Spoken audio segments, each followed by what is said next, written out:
A lot of people do not have the courage to try to start a business. And all I would say, I mean, I've written a book called Screw It, Just Do It. And it basically is trying to say to people, just give it a try. Actually, sometimes a very, very small amount of money is all that's needed to start a company. I mean, my mother found a bracelet on the street and she handed it into the police station. And after 3 months, the police let her sell it. And, you know, the couple of $100 was, you know, really critical at a critical time in the development of our business. So all I say, just give it a go. And good luck on that one. Your job as an actor is to give it your best shot every time. So yes, I'm going into it with the idea that I'll play it to the best of my ability, and they wouldn't give it to me, the role, if they didn't think I was capable of pulling it off. Or I wouldn't take it if I didn't think I was capable of pulling it off. The cookie jar is something I invented. As you all know, your mom has a cookie jar, and sometimes you might have an Oreo, sometimes you might have a Chips Ahoy, sometimes you might have an oatmeal raisin cookie. You never know. It's just in there. My cookie jar has every single failure and success of my life, something I overcame. So what happens in time of life when you're stressed out and things get bad, even the hardest guy in the world, me, everybody thinks, and I think I'm the hardest guy in the world. You gotta believe that. You gotta believe you are something. I will, in my mind, reach into my cookie jar, and sometimes you forget how hard you are in times of need. Because you're stressed, but you forget, I'm a Navy SEAL, I'm a Ranger, I'm this and that, but you forget all that because your life sucks. I calm down, take that 1 second, get control of my life, reach in the cookie jar.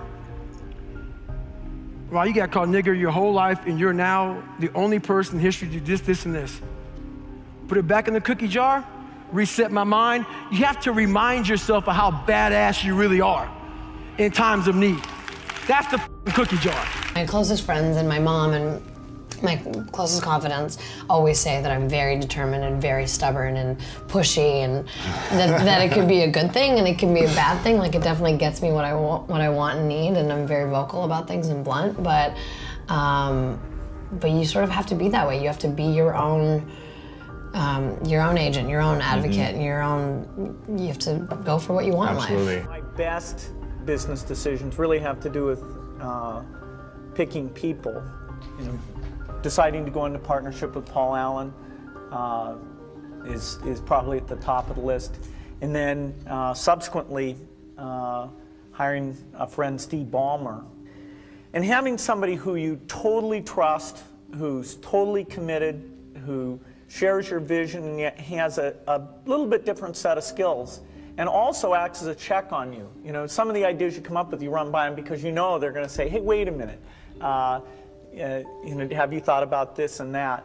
And just, you know, the benefit of sparking off of somebody who's got that kind of brilliance, it's not only made it fun, but it's really led to a lot of success. So picking a partner is crucial. When God created this planet, He created several species. Now, if you're an atheist, it's okay. Call it the force. Let me just say God for now, so I don't have to say God, the force, God, the force. Let's just say God right now. God creates the planet Earth. And first of all, He creates, which a lot of people in different organizations want, a perfect social economic world where everything is free, you don't worry about a thing, you're taken care of. There's no extra imagination necessary because it's all going to be given to you. So He creates the oyster. He says, oyster, I'm giving you a free house to live in. I'm calling it a shell. I'm going to put it at the bottom of the ocean to protect you from your enemies. You have food, clothing, all the food you want, protection, everything you want, the perfectly taken care of while you're in your measly little life as an oyster, but you're not going to go anywhere. You stay there at the bottom of the ocean, but you're totally got your free food, free clothing, free everything you want. Then God created something called the eagle. Eagle, whole different species. Eagle, you want a house, you go out and build it. Take the top of a mountain, take the top of a tree. Go out and build your own house. You want some food to eat? No problem. Go out there and find an eagle. And the eagle flies through miles in the wintertime of rain, sleet, snow, and wind just to feed its young. Did you know the eagle fails 95% of the time? A total failure. It's so big and cumbersome that when it comes upon its prey, they're wild. They shoot off in a different direction. And it misses. 5% of the time it succeeds. And what does succeed to do? It succeeded to be the strongest bird in the sky. The only one that we know of anywhere in the world that could fly into the thermals of a hurricane and ride them to have fun. Now the eagle, unlike the oyster, can go anywhere it wants. Anywhere it wants. Yeah, it gambles, it does this on its own, but it goes wherever it wants. Now that eagle, and not the oyster, is the emblem of America, and also on the flag of many, many countries. You wouldn't be in this room right now if you weren't eagles. Don't only imagine, start doing it. Thank you. If you can see it here, and you have the courage enough to speak it, it will happen. So I see these shots, I see these sequences, and I don't shy away from them. A lot of times people believe in certain things, but they keep to themselves. They don't put it out there. If you truly believe in it, if you become vocal with it, you are creating that law of attraction, and it will become reality. Anything you want good, you can have. So claim it. Work hard to get it. When you get it, reach back. Pull someone else up. Each one, teach one. Don't just aspire to make a living. Aspire to make a difference. I'm a very effective person when I'm by myself. And when I have to work in groups, like, I fall to pieces. Like, does not work well with others is what it said on every report card I got until I dropped out of high school in the 10th grade. And I think that's very true. So for me, that creative process is one where, and finding that cadence that you talked about of making a video every day was one where I removed every obstruction between me and finishing it. And other people are the biggest obstructions. I have an idea. Well, let's talk through that idea. And the metaphor that I use of discussing ideas in groups is like, when an idea at its inception, it's an ice cube. And it's rock hard, and you can look at it, and you can see it, and you can study it, and you know what it is. But when a discussion begins, you have to pass that ice cube around the room. It starts to melt and melt and melt. And after enough discussions, the ice cube's gone, and everybody's hands are wet, and nobody quite remembers what that idea was. That's a major obstruction. So for me, when it comes to creation, like, remove that obstruction. Don't talk, don't involve other people, don't need anything from anyone to realize this new video every 24 hours, and that's wildly effective. If you're failing repeatedly, then there's probably something wrong. It's possible that there's something wrong with the way that you're conceptualizing the world, because you have a choice, right? If you keep making sacrifices and they don't work, there's a binary choice, and one is, well, there's something wrong with the structure of reality, and the other is there's something wrong with your approach. And so then you might say, well, let's take the first idea, there's something wrong with the structure of reality. It's like, you're really going to say that, are you? You're really going to come out and say, I know enough to judge the nature of being. And then the alternative is also quite frightening, because then, it's you that's making the mistakes, and you might be wrong at a really deep level, and that might mean that a lot of you has to burn off and be transformed. Maybe even things about yourself that you think are admirable and that you like, because your position, your self-conceptualization is so warped and wrong. And that's really daunting. But when people set themselves up as the judge of being, I've written about this a fair bit in my new book, which is called 12 Rules for Life. When people set themselves up as the judge of being, then they take on what can only be described as a kind of satanic arrogance, because they've actually taken to themselves the moral right to criticize the structure of existence itself. It's like, you better be careful when you do something like that, because you're setting yourself up as the judge of being. The ability to adjust is the entire game. Like, I'm so proud that I change my mind every day. My dad used to get so pissed when I was building Wine Library. He would always be like, he would say, 3 months ago you said Ricky was gonna be the best employee. I'm like, I changed my mind. He fire him. Or he's like, you said sparkling wine was important, now you just eliminated it from the key spot. I'm like, I changed my mind. Like, my ability to only be comfortable in massive chaos has been my biggest asset as an entrepreneur. Like, I would never take a note. Like, that scares the piss out of me what these 3 people are doing right now, right?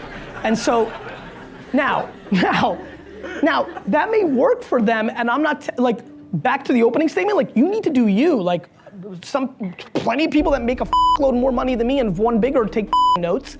The key is way too many people are doing, like, here's a good one. You know what really pissed me the off? I'm completely driven by like happiness, and like I'm crippled by like chaos, like, you know, VaynerMedia, which is now 500 people, update your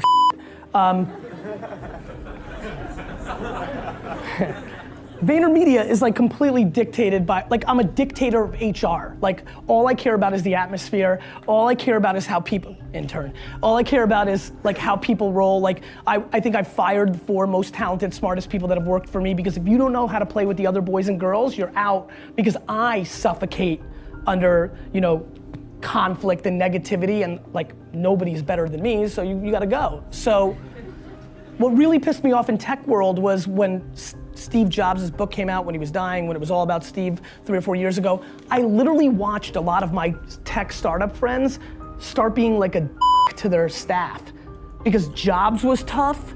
Everybody fell into the romance of like, I have this big vision and I'm gonna be a dick like Steve, right? And I thought that was really interesting for me to watch that half decade of like literally watching people I know and then watching them act differently because the status or the icon of the moment, and you see a lot of that. And so like that is probably the energy I'm trying to bring to this class today, which is you can look at like how people roll, and like it's great to admire and things of that nature, but it's so damn important to stick to like your DNA, right? And like what you're good at. And to recognize that you need to surround yourself, whether it's your co-founder or whether it's the people that work for you. Like, all I do is hire the people that are the opposite of me, that bring the other value, that bring me the ability to remember what the that meeting was about and go make sure it happens. You know, like whatever it may be, right? And so I think that's another thing that I would highly recognize. The reason most people fail in business is they make the assumption they're good at everything. And they're egotistical maniacs. And even when it starts to fail because of their own inadequacies, they don't stop themselves and they blow up. That's a typical situation for an entrepreneur. So you have to look yourself in the mirror, and this is hard to do sometimes, and say, what am I really good at and what do I suck at? Because you don't want to spend any of your time doing things you're no good at. And I'll give you an example. I hate logistics and operations. When you run a software company, you have to make 10 million disks a month, and you don't like that, you better find a guy who knows how to do that. And you better make him your partner very early on in the process. And I mean partner. I mean you give him something. You give equity up to fulfill the weaknesses in your own portfolio. That is the key to success. I have never made any money doing it all myself, ever. I've sold many businesses now. Started many, failed at many. The only ones I really made money on were partnerships, where I found people that were good at things that I wasn't good at. I don't mean employees, I mean giving them equity in the business so that they have the same risks and desires that I have. There's only 2 things in business that matter. One is owning it, and the other is being an employee. Guess which one you want to be. If you grew up happy, too happy, you know, like in fairy tale land, not fairy tale, I mean, if you grew up where, you know, every Christmas you got a present and every birthday you got a present and every holiday was a holiday and everything was peachy, your parents took care of everything and you just grew up. I don't think that prepares you for the world. You know, my mother had a really bad childhood and my father had a bad childhood and I had a bad childhood, but I love my childhood. Even though it was bad, I love it. I feel like it's taught me so much. And I feel like nothing can faze me. You know, nothing in this world, nothing can surprise me. It might set me back, but only momentarily, only to spring back. And I think it's helped me to learn. It really did help me to learn. And since my mother had a bad childhood, she knows the importance of being honest and the importance of facing each situation as it comes and not dealing in fairy tale land. Being realistic about the problem and analyzing it and solving it. See what you can do to solve it. So if you have a happy childhood, you tend to want your child to have a happy childhood. So you tend to want to keep the bad things out. And I don't think that's good because you don't prepare them for the world. So basically, you have to be realistic. Right, you definitely have to be realistic. You should tell them. But don't get the wrong idea. I feel like I'm being gloomy. I don't mean just be like, damn it, it's bad out there. But I mean, when the good things come, and they are going to come, and everybody knows that. Good things are going to come, and you're going to see them for yourself. You're going to see if they're good. But it's harder to see the bad things, and everybody wants to shield the bad things. And that's where it gets complicated and it gets real rotten. That's when everybody gets surprised and, oh my God, I'm committing suicide. That's too much, overwhelming. If you know about it, it won't be so overwhelming. You know, so that's what I think about that. It's very easy to be seduced by doing things efficiently, trying to do a lot of things well. I don't believe that's the most important thing. The most important thing is picking the right things to do in the first place. And that's being effective versus just being efficient. So within a startup, it's success, I don't think, is measured by how many things you can do at once. It's measured by how effectively you're able to pick the one or two things that are the highest priority. And there's always going to be a seduction to get distracted and focus on 20 things at once. And the most effective entrepreneurs I know are very good at focusing on one or two things and either eliminating the rest or delegating to other people or outsourcing it. So it's not done within the team, but it's actually to third parties. There's another rule in my book, which is Rule 9. Assume that the person that you're listening to knows something you don't. Well, they do. The person you're listening to knows some things you don't. You can be sure of that. Now, whether or not you can get to them is a different matter, but if you do get to them, it's a real deal for you. That's why you want to listen to the other person's arguments, is because you're not everything you could be. You don't know the pathway forward with as much clarity as you could. And it's possible. This is one of the wonderful things that I've had the privilege of experiencing as a clinician. Because people, it's like I live inside a Dostoevsky novel as a clinician. People come in and they tell me about their lives, and I listen to them, and they tell me things that are just absolutely beyond belief, And I learn from my clients constantly. They're telling me honestly about their experience. They tell me things they wouldn't tell anyone else because I actually listen to them. But part of the reason I listen is because I'm desperate to listen. It's like there's a possibility I'm going to do something stupid in the next 5 years that's going to be like fatal. And there's some small possibility that if we have a decent discussion, that you'll tell me something that will eliminate some of my blindness so that I don't have to fall into that particular pit.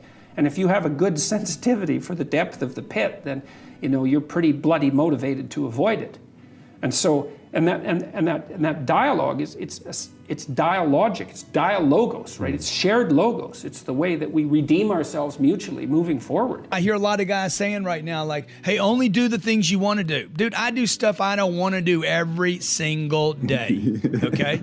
So I don't know who these people are that don't do the things they don't want to do. Maybe they were given a business or something, but I'm going to tell you something, man. If you don't do the things you don't want to do, you're not going to grow your business. You won't keep your business. I'm telling you, you have to be willing to do. You got to be so obsessed that you don't care. See, an obsessed person doesn't care if they have to clean a toilet. An obsessed person doesn't care if they don't like that activity, but they have to do it. You're obsessed. You're in it. You do it anyway, no matter what. I remember my mom told me one day, she's like, Grant, I love you just the way you are. Because I'm telling her about all these dreams I have as a child, right? Yeah. And I was reminded when my sister told me like 30 years later, Grant, you've done a lot. We love you just the way you are. And I'm like, dude, I wonder how many times I've been told that. Wow. And the fact is, so what they love me just the way I am? I don't. I don't love me just the way I am, which opens up to this whole field of people that's like, just love yourself the way you are. Look, if you're broke, you're not living on purpose, you don't like your job, you can't get away from your job, dude. If you're stuck in a house you don't like, why would you want to love that? You should become obsessed with hating it, man. It's obsessed or average, one of the two. So just pick. Get a t-shirt, obsessed, or get another t-shirt, average. Which one would you be more proud wearing, right? Yeah. Who do I want to be, man? Who do I want to be? How do I want to die, man? I want to die all in. I delegate everything that I think is not the single most important things in the world, and then I micromanage the things that I think are the most important things in the world. Luckily for me, hence why I've been able to build big companies, I don't think most things matter. So I don't think I'm any different than anybody else. I actually think everybody is a delegator and a micromanager. I just think that my radar of what's important is different. Yes, we need to do something with that. That's the guys. That's it right there. I'm just like you. We're all the same. We all delegate, we all micromanage. The difference is, I don't think most things matter. And what do I mean by that? As I'm trying to think about somebody watching this for the first time, instead of alluding to like people that have watched forever. Most things don't matter.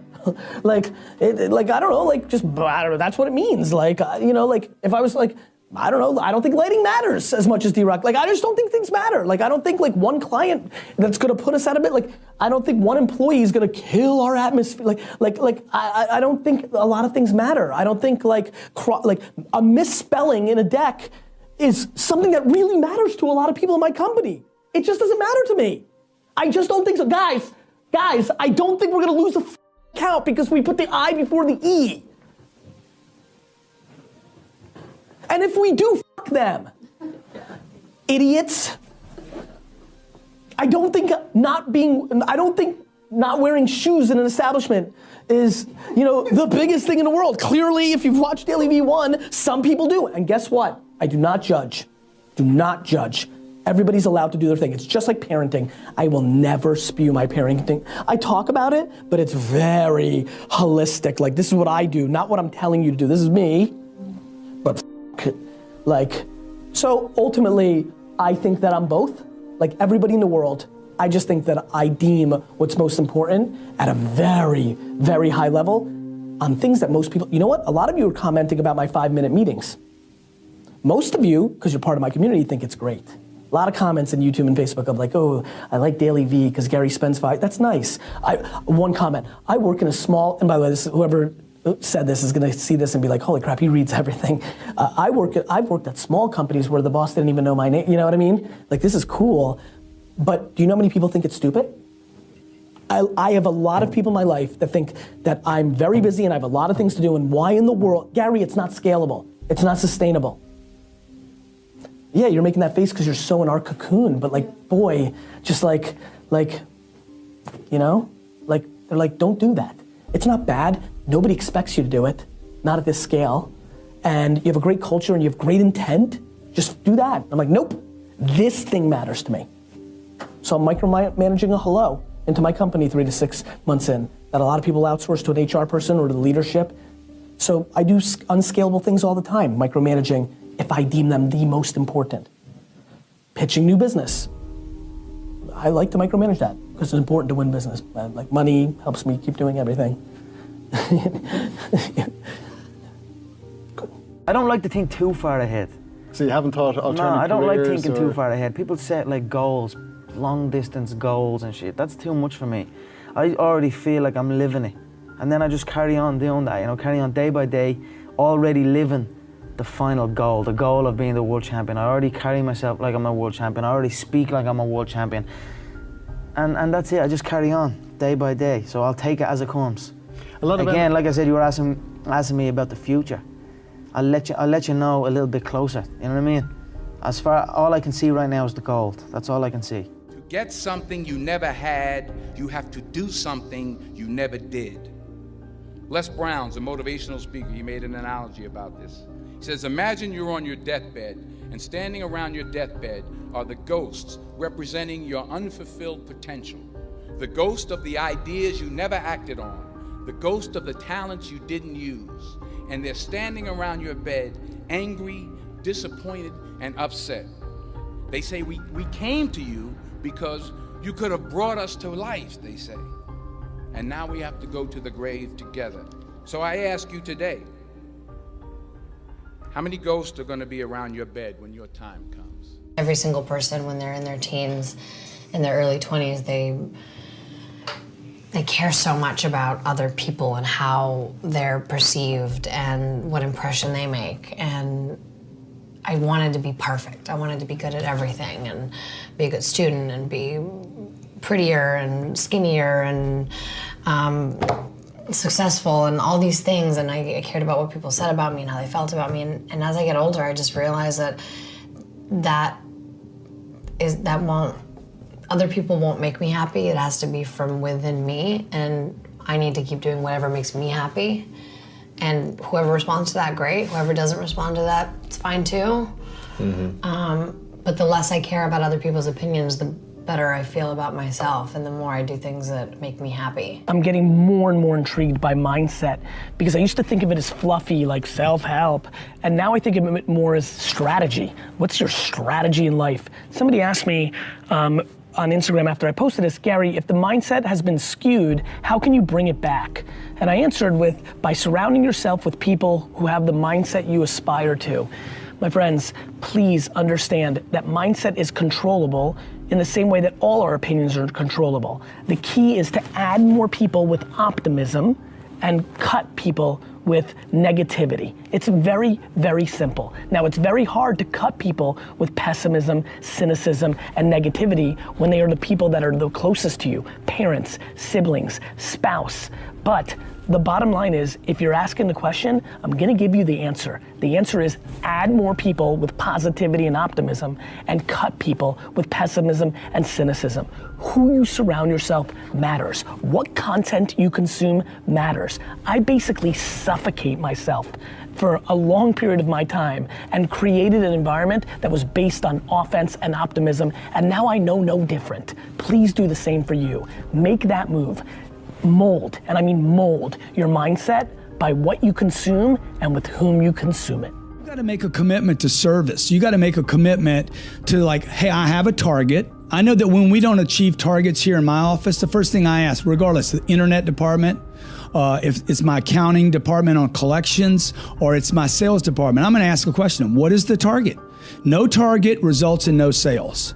So if you're in parts, if you're in service, look, have a target. Measure that target hourly. If you really want to get results, measure your target every hour to see what did we get in the last 60 minutes. I promise you, do those two simple things. Don't even learn anything about how to sell anybody anything. Have a target, measure it every hour, and I guarantee your sales will come up. When you're asleep, ladies and gentlemen, you need your dreams. I'm here to tell you that when you're wide awake, you also need your dreams. You must have your goals. You'll never make it as a wandering generality. You must become a meaningful specific. If you're going to work tomorrow because that's what you did yesterday, you're not going to be as good tomorrow as you were yesterday, because now you're 2 days older and no closer to the goal which you do not have. You can't make it as a wandering generality. Did you feed off the fact that people maybe underestimated you or didn't respect you early on? Definitely. I think that, you know, there was certainly like a rebellious, like youthful rage kind of in me. And there was also, you know, the fact of the no getting away from fact that people telling me you don't belong, like you're not gonna succeed because you're this color, then you wanna show those people that, you know, that you can and you will. If you're listening and you're over 42, let's just use my age, there's something interesting. You said something that I help a lot of people that are younger. It only has to do with one thing. They actually believe in the technology we live in, right? This room is filled with guys right now who've taken advantage of YouTube or Instagram or just the Facebooks of the world.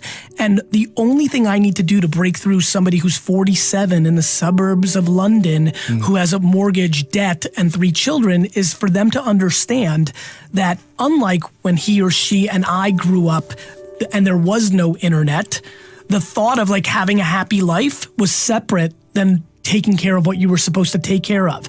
The fact that everybody can come home tonight at 6, 7, 8, 9 p.m.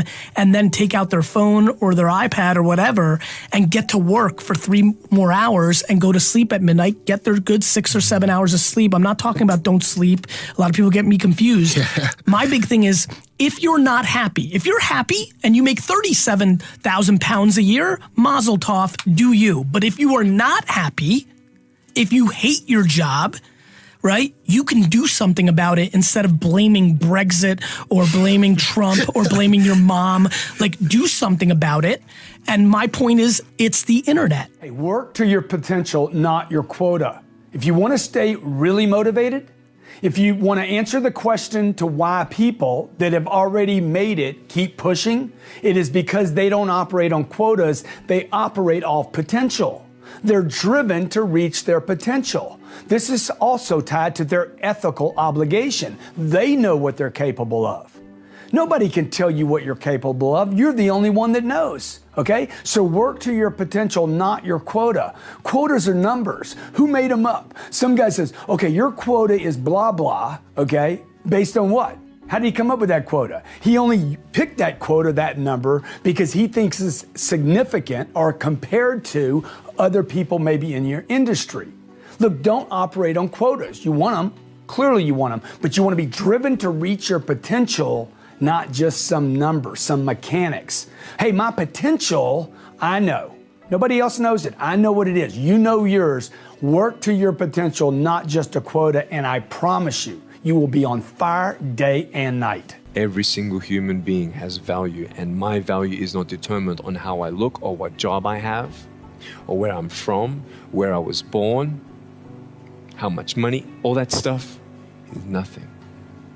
So many teenagers, tease each other for how we look, and I tell the teenagers, do you think that I'm cool enough to be your friend? They're like, yeah, of course. I said, but I have no arms, no legs. And they said, doesn't matter. I said, really? So it doesn't matter that I have no arms, no legs? I said, no, it doesn't matter. I said, then actually, if it doesn't matter, then why do we kill each other with our words if it actually doesn't matter? Why do we look ourselves in the mirror and see ugly instead of valuable? I want to ask you today, what are you looking for? If I gave you $1 billion, would you be happy? If you gave me $1 billion, I'd be very happy. But then if my mum dies tonight, am I happy? No. With all the money in the world, I'll never be happy. Why? Because money is something that cannot heal the soul. It's so hard. I thought doing this research, I thought going into it, there were authentic people and inauthentic people. I did not find any evidence of that at all. What I found is authenticity is a practice, and you choose it every day, sometimes every hour of every day. And it's a practice. It's not, I just wake up and, hey, I'm authentic. It's that when you walk into a meeting, you have to make the choice. Am I gonna show up and let myself be seen? Am I gonna raise my hand and say, wow, y'all look super excited. I don't know what in the hell you're talking about. I'm so lost. That's a choice. Yes, Right? And to make that authentic choice, you gotta let go of the fakeroo, I say. Yeah. I call it the fakeroo. But you know what? I have found, I consider myself to be an authentic person, but when I am inauthentic is when I've allowed myself to be around people who were not, and then I have to fake it to be with them. Oh, for sure. It's contagious. Yes. So they're faking it, Yeah. and you're in that situation when you do that, that kind of, you're laughing at jokes that aren't funny, you're pretending to be comfortable when you're not, and lose your own authenticity. Yeah, and I do it. Oscar, how did you go from being my assistant to a famous big-time movie producer? Just by never taking no for an answer and following, believing I could do anything, which I'd learned in the Nice Dad studio.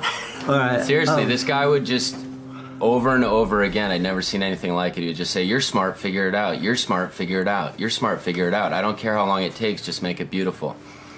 And that sounded a little weird at the time because you're used to working at a restaurant or being a landscaper.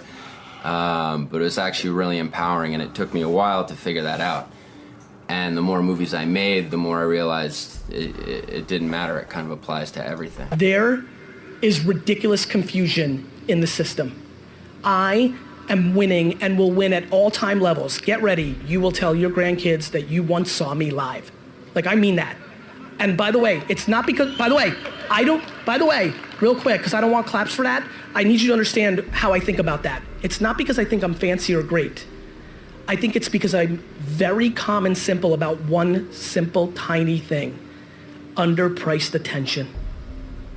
It's so grossly underpriced. I'm asking you, let me tell you the story about MTV.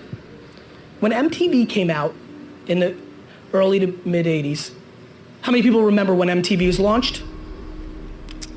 When MTV was launched, the biggest bands in the world The biggest bands in the world got together for a dinner that one of their managers told me about and decided that they would not make music videos for MTV because that was giving away music for free. That why would we spend money to make a video, put it on MTV, when that's giving people the music for free and they will not go out and buy the record. At the same token, up and coming artists, Madonna, Duran Duran, and on, understood that it was where all the attention of the youth was, and it was a gateway drug to the sale. They understood that MTV was a jab, not the right hook. Facebook and Instagram at this second is the most underpriced scaled jab in the history of marketing, except for one other moment. From 2001 to 2005, Google AdWords was a ridiculously underpriced jab. How many people here took advantage of Google 2001 to 2005? Raise your hands. So for you really know. That's how I did it. Wine Library had no money, but when you're buying people who want to buy wine for 5 and 10 cents a click, it works out real fast when it's that underpriced. One company during that time acted the way I'm aspiring to act right now as Gary Vaynerchuk on social media. One company from 2001 to 2005 spent enough to justify how underpriced it was. That company was a small book company called Amazon. Amazon, as you all know now, is the company of our world. It will win everything. It hasn't even begun. Literally, the only thing that will stop Amazon is antitrust government involvement. Otherwise, it will destroy everything. It got its fuel from Google 2001 to 2005. That occurrence is happening right now on Facebook and Instagram, and we're not squeezing the juice out of that fruit anywhere close. At least we have picked up the fruit. The Irish thing is to get into a trade straight away. I was no different. As soon as I finished school, I was always getting pestered. What are you doing with your life? You're doing this, doing that. They didn't know what it was. They didn't know what MMA was. They didn't know what none of this. They didn't know I could make a career out of it. As far as they were concerned, my man and dad I'm talking about, as far as they were concerned, I was just getting into a cage and fighting with some other guy. They didn't know nothing about it. No one did, really. But I knew, you know what I mean? I knew. But and then I ended up getting a trade just to keep them quiet. Because I used to have a lot of fights with my dad. What trade did you get? I ended up getting a trade as a plumber. Literally up in the back arse of nowhere, up in the Wicklow Mountains. And funny enough, that site was one of the biggest sites in Europe. Kiltiernan. It was right at that skiing place. Huge. And now it's just abandoned. Now it's just deserted. So I used to go up there 6 o'clock, 5 o'clock in the morning. I was on that M50. I used to have to walk to the N4. About half an hour from my house, wait for some Limerick guy that I didn't even know. He'd drive on the M4 and I'd have to flag him down. Nightmare, yeah. 2 hours down on the M50, 2 hours back. Literally 14-hour days, and I was the first year, so I had to go and do everything. I had to go to the shop. I had to go and get this and get that. So I always had trouble with that, and I was like, this isn't for me. This is not for me. How long did you last? I lasted 18 months doing it, but it was tough, you know what I mean? It wasn't a life for me, you know what I mean? And then John said, because I was training with John as well at the time. And then John got in touch and says, I have a show, I'm running a show, I'd like to fight on it. And then that was it. I just packed it in, didn't show up. My dad used to come in and punch the head out of me and like try and drag me out of bed. And I just wouldn't go, you know what I mean? I had uproar for a good few years with him over, but and that was it. I just packed it in, quit, and then focused on training. And I knew what was gonna happen. I knew I was gonna get here. They didn't. There's a lot of stressful years, you know what I mean? A lot of tough times. But I proved them wrong. I proved myself right. The very minute that you decide upon something, you know that's what you want, you know you're going to do it, all of these negatives that have been bothering you, they pick up their baggage and get out. They just move out. They can't live in a positive mind. Can you imagine a negative frame of mind and a positive frame of mind occupying the same space at the same time? Could you imagine that? No, you can't, because it can't be done. And did you know that the slightest bit of a negative mental attitude is sufficient to destroy the power of prayer? Did you know that the slightest bit of a negative mental attitude is sufficient to destroy your plan, whatever it is you're doing, carrying out your definiteness of purpose? You have to move with courage, with faith, with determination in connection with carrying out your definiteness of purpose. It is far more fun to die on your sword than to die on someone else's. I'm inspired, YouTube. We're gonna make this the episode thing. You'll get whatever you want, Tyler, but this is the core of it. You just saw it on stage. Oh, sorry. You just saw it on stage. Dying on your sword is better than dying on someone else's. So many of you are doing things, making decisions, and navigating your lives based on somebody else's thesis. You're doing it because you think it's the right thing, because your dad's telling you it's the right thing. You're doing what you're doing right now because you're pandering to your boss even though you don't believe in it. This is how it's gonna play out. You are doing things right now. Yesterday, you made a decision that you don't believe in, but you're smart. You did it because you know how your company scores. Here's the problem with disruption and innovation. Right now, you're being rewarded for being a yes person, and in 36 months, you're gonna be fired for being a yes person. And you're doing it because you just need the security of your job. I'm telling you right the f now, if you're watching this vlog and you've got, like, that means you have a certain DNA. Please, I implore you, please die on your sword, not somebody else's. If you're gonna lose, it's much more fun to lose based on what you thought. Do you know how many of you are gonna lose on somebody else's thesis? It's gonna kill at you, it's gonna eat at you, it's going to be the worst feeling, so please, pause this video right now and ask yourself, am I doing my shit because of me? Then you're good, whether you're winning or losing. Or am I doing it because somebody else is telling me it's the right way? Or I'm subconsciously pandering to please somebody or something because I need the short-term stability. Figure that the f out. You know it and I know it. You just need to do something about it.